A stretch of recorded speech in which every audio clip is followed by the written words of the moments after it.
Welcome.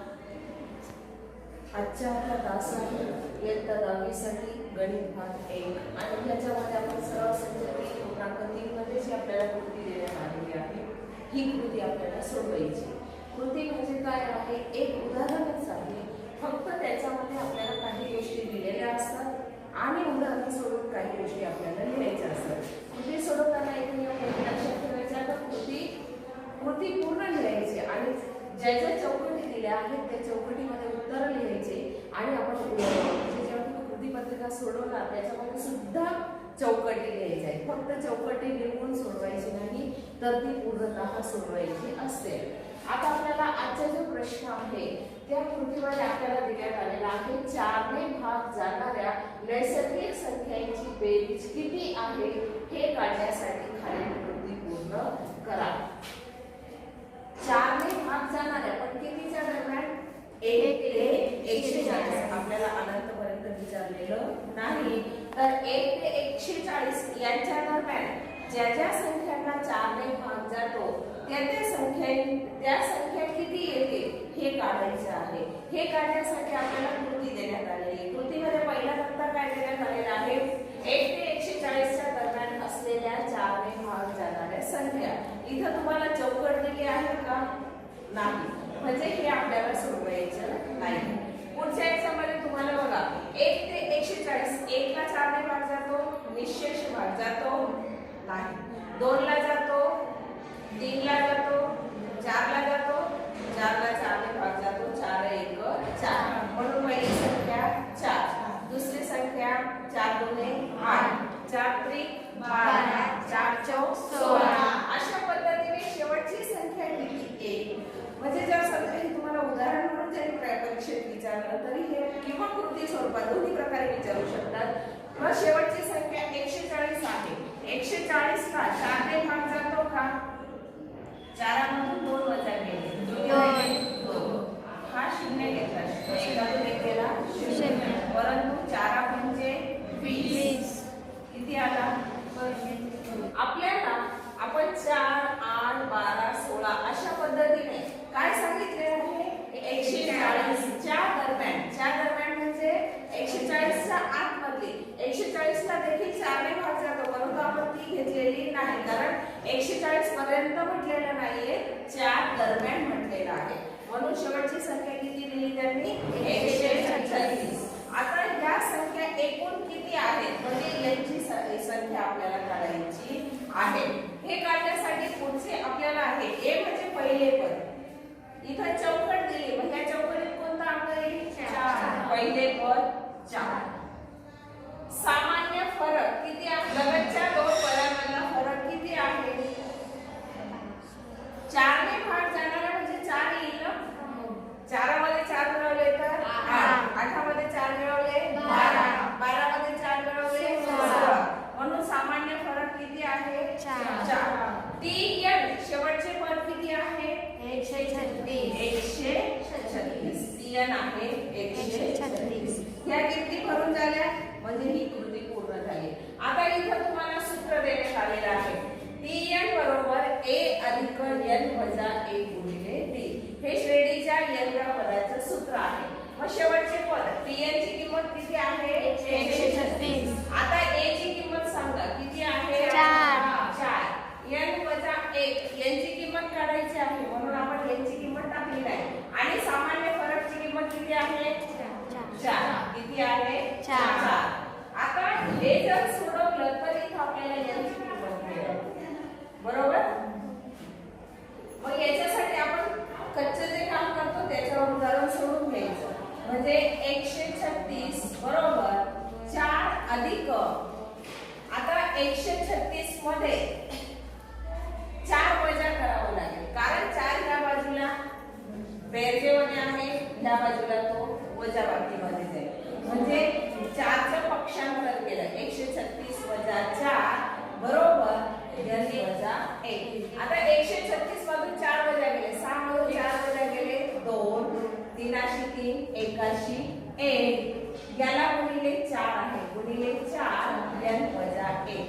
4 n वजा 1 ला गुणाकारा ते पक्षांतर करा. 132 भागिले 4 बरोबर n वजा 1. पक्षांतर केलं 4 गुणाकारात होतात. बरोबर चिन्हाच्या डाव्या बाजूला भागाकार. 4 1 4 4 त्रिक 12 1 उरला एकावर 2 ठेवले 12 झाले 4 त्रिक 12.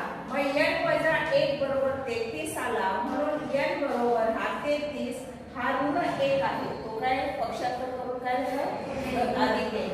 33 अधिक 1 किती आले 34. मग इथं यांची किंमत किती काढली 34.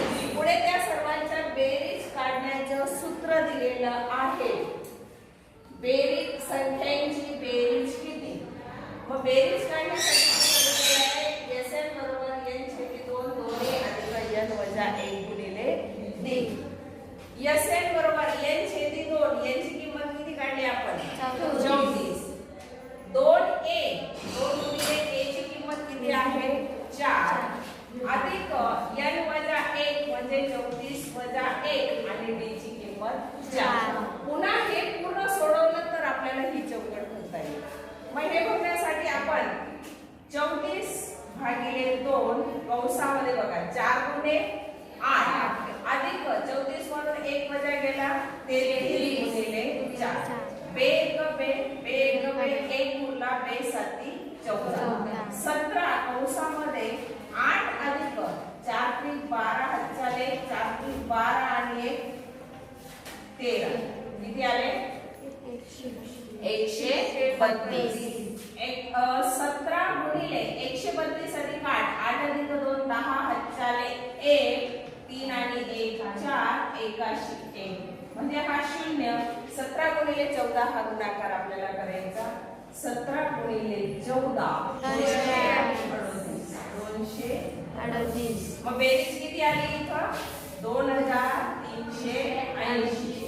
म्हणून 1 ते 140 यांच्या दरम्यान भाग जाणाऱ्या संख्यांची बेरीज किती आली 2380. अशा पद्धतीने ही कृती पूर्ण झाली. गणित भाग 1 मध्ये अंकगणिती श्रेणीचं n व पद कसं काढायचं. त्यानंतर n व पद दिलेलं आहे. प्रथम पद कसं काढायचं किंवा सामान्य फरक कशा पद्धतीने काढायचं याची उदाहरणं सोडवली होती. आता आपण सराव संच 3.4 मध्ये आलेलो आहोत आणि याच्यामध्ये आपल्याला अंकगणिती श्रेणीचे उपयोजन. श्रेणीचे उपयोजन म्हणजे काय की दिलेली क्रमिका अंकगणिती श्रेणी आहे किंवा नाही हेही सिद्ध करायचे. आणि उपयोजन म्हणजे आपल्याला त्याची शाब्दिक उदाहरणं सोडवण्यासाठी कशा प्रकारे ह्या श्रेणीचा उपयोग होतो. दैनंदिन जीवनातील उदाहरणे सोडवण्यासाठी कोणत्या पद्धतीने आपण या श्रेणीच्या सूत्रांचा वापर करून ती उदाहरणं सोडवू शकतो हे आता आपल्याला आज बघायचं आहे.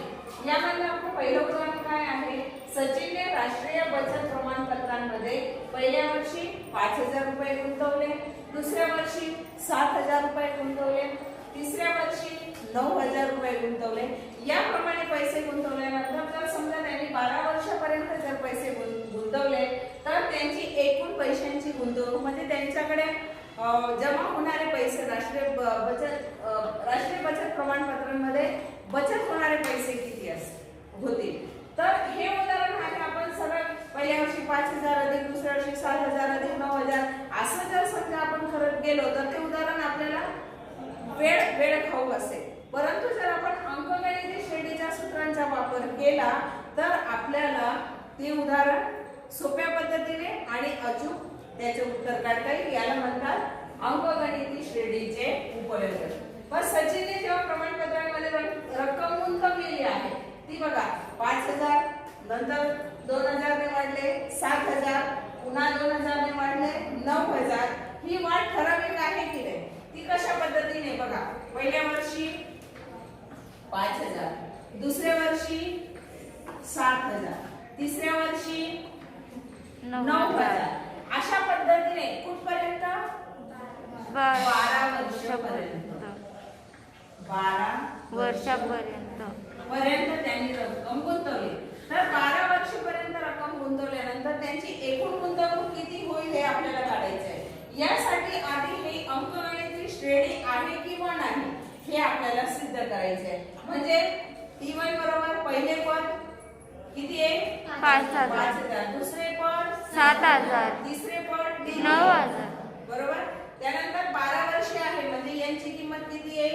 12. म्हणजे n वे पद किती आहे, म्हणजे 12वे पद किती आहे हे TN चे सूत्र वापरून आपल्याला काढता येईल. त्यानंतर आपल्याला एकूण राशी काढायची आहे. मग SN बरोबर SN चे सूत्र वापरलं की एकूण राशी आपल्याला काढता येईल. म्हणून इथे लिहूया आपण T1 बरोबर 5000, T2 बरोबर 7000, 7000, T3 बरोबर 9000, 9000. अशा पद्धतीने बरोबर. म्हणून सामान्य फरक D बरोबर सामान्य फरक D बरोबर म्हणून D बरोबर काय T2 वजा T2 ची किंमत 7000 वजा वजा 5000. 5000. 7000 मधून 5000 वजा केले 2000, 2000. पुढे आणखी D बरोबर T3 वजा T2 सांगा 9000, 9000 सात. वजा 7000 किती उरले 2000. 2000. सामान्य फरक स्थिर आहे. हो. सामान्य फरक D फरक बरोबर 2000 स्थिर आहे. म्हणून ही अंकगणिती श्रेणी आहे. अंकगणिती श्रेणी माहित झाली की पुढचं आपल्याला सोडवता येईल. अंकगणिती श्रेणी आहे. याच्या पण 2 पाठ करूया. आता A बरोबर पहिले पद किती आहे 5000, पहिले पद आहे 5000, T बरोबर किती आहे 2000, सामान्य फरक आपण काढला 2000. आणि n बरोबर किती आहे 12, n बरोबर 12 वर्षे. आता श्रेणीचे n वे पद श्रेणीचे n वे पद TN असतं बरोबर. हो. TN काढण्याचे सूत्र काय A A plus n minus 1 into t. TN किती आहे T12 किती T12 आपल्याला काढायचं आहे. 12 वे पद किती राहील 5000 अधिक 5000 अधिक 12 वजा 1 12 वजा 1 2000. 2000 म्हणजे 5000 अधिक 12 मधून 1 वजा गेला किती राहिले 11. 11 गुणिले 2000. म्हणजे 5000 अधिक 1 2 3 0 1 2 3 11 दुने 12 22,000 अधिक 5000 किती होतात 27,000 किंवा बघा 0 अधिक 0 0 0 अधिक 0 0, 5 अधिक 2 7, 27,000. TN ची किंमत किती मिळाली ती 12 ची म्हणजे 12 वे पद किती मिळालं आपल्याला 27,000. आता बघा हा T1 किती आहे 2 नाही 5000. T1 किती आहे 5000. T12 किती आहे 27,000. 27,000. N किती आहे 12. एवढ्यावर आधारित आपल्याला S12 काढायचा आहे. बरोबर n Chhedi 2 कंसामध्ये T1 plus TN. हे सूत्र शिकलो होतो लिहायचं नंतर आहे. Sn बरोबर n छेदी 2 T1 अधिक TN. म्हणून S12 बरोबर 12 छेदी 2 T1 ची किंमत किती आली 5000 अधिक TN ची किंमत किती आली 27,000. बे एक बे बेसा 12 म्हणजे 6 गुणिले आता 27,000 मध्ये 5,000 मिळवायचे बघा 0 अधिक 0 0, 0 अधिक 0 0, 0 अधिक 0 0, 7 अधिक 5 अधिक 5 12 चले 1 2 अधिक 1 3. 3. आता 32,000 ला 6 ने गुणायचं आपल्याला हिलू नको 6 0 0 6 0 0, 6 0 0, 6 दुने 12. 12 शी 2 हजाले 1 6 त्रिक 18. 18 अधिक 1 19. एकक दशक शब्द हजार दश हजार लक्ष. सचिनने राष्ट्रीय बचत प्रमाणपत्रांमध्ये रक्कम बरोबर 1,92,000 लक्षात आलं उदाहरण? हे वाक्यामध्ये उत्तर इथं लिहायचं. वर्षात गुंतवलेली एकूण रक्कम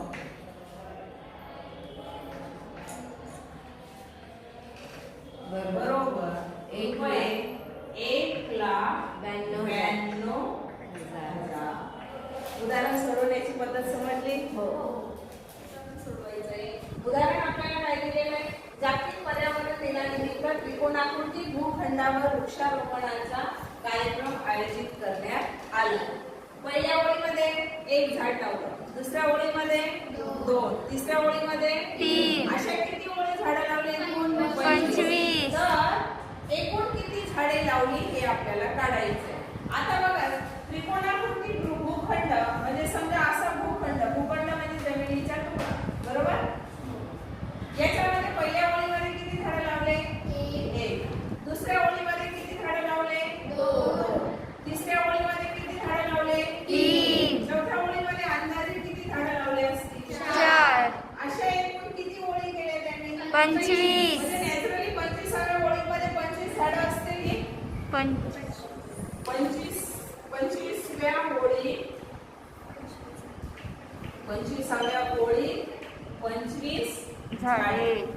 तर ही जी एकूण झाडं आहेत यांची संख्या किती हे आपल्याला काढायचं आहे. मग याच्यामध्ये आपण काय करणार? T1 माहिती आहे आपल्याला, Tn माहिती आहे हो. 25. त्यानंतर आपल्याला सामान्य फरक काढायचा आहे. झाडे कितीने वाढत आहेत?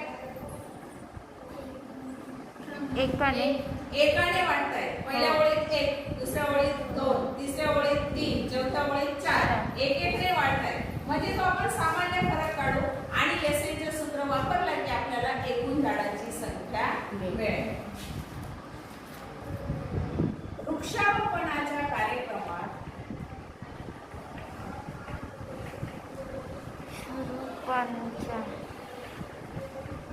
वृक्षारोपणाच्या कार्यक्रमात पहिल्या ओळीत किंवा पहिली ओळ असं म्हणतो. पहिली ओळ 1 झाड, बरोबर? हो. दुसरी ओळ 2 झाड. झाडे, बरोबर?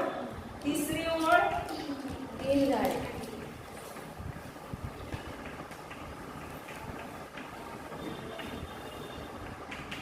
अशा पद्धतीने 25वी ओळ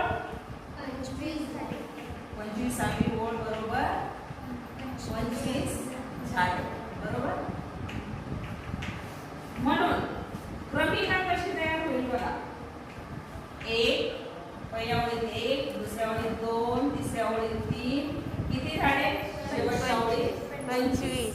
म्हणून T1 बरोबर 1, T2 बरोबर 2, T3 बरोबर 3 आणि Tn बरोबर 25.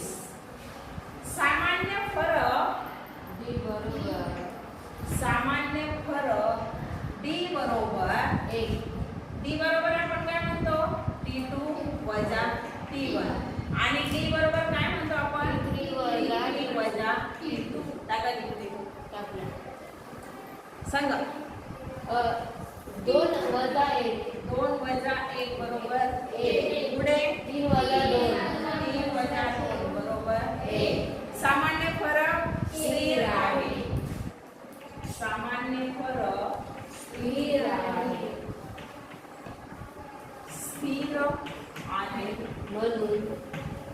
म्हणून ही क्रमिका अंकगणितीय श्रेणी आहे. अंकगणिती तुम्ही बोलल्यावर मी मागं श्रेणी. पाठवते.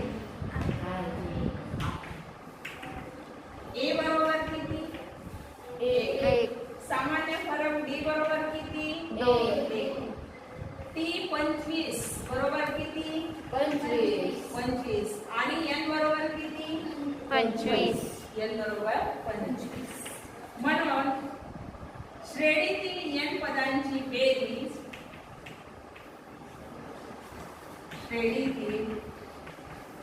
n पदांची बेरीज. बेरीज. Yes n.